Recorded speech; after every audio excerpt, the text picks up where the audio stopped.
মা আজকে রাতের কি গো, ডিনারে কি করেছো গো? এই যে ডাল পুরি করছি আর ছোলার ডাল। ডাল পুরি আর ছোলার ডাল। ওই যে মা সব পুর ঠুর ভরে একদম রেডি ফেডি করে রেখে দিয়েছে।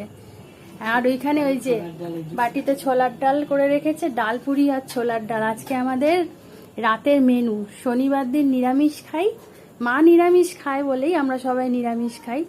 ওই জন্য আজকে ডাল পুরি অনেক দিন বাদে করলে বলো। ছোলার ডালের ডাল পুরি আর হচ্ছে ছোলার ডাল। এই এখন তেল গরম হচ্ছে, কড়াতে তেল বসিয়ে দিয়েছে। ও আমার তো এখনই লোভ এসে যাচ্ছে, এবার ডাল পুরি ছাড়বে। ও গোল গোল গোল গোল করে ভাজছে না, গোল গোল করে বেলছে।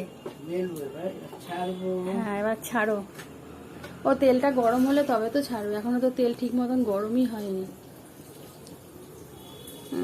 অনেকদিন বাদে ডাল পুরি দিয়ে ছোলার ডাল দিয়ে খাবো। অনেকদিন ধরে আমি বলছিলাম মাকে, মা ছোলার ডাল দিয়ে ডাল পুরি খাবো, করো তো। আজকে 15ই আগস্টের দিন আমাদের ডাল পুরি ছোলার ডাল হলো। ও মা এবার ছাড়ো।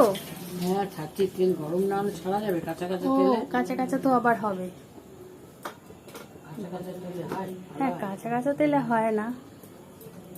আমাদের এখন খিদে পেয়ে গেছে, এই জন্য তাড়াতাড়ি করছি। তাড়াতাড়ি এখন কটা বাজে বলো তো? 10টা 15 হয়ে গেছে।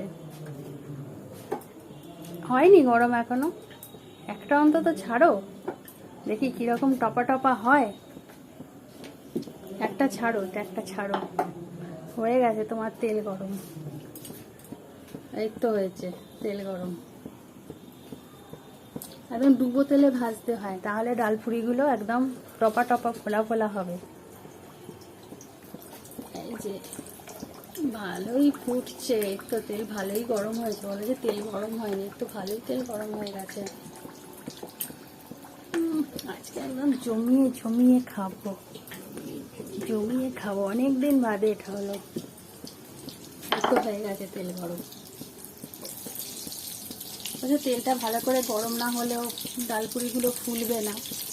আমি একটু তাড়াতাড়ি করে দেখানোর জন্য বললাম তাড়াতাড়ি করে করো। সকাল থেকে ডাল পুরির একেবারে চলছে, ডাল রেডি ওই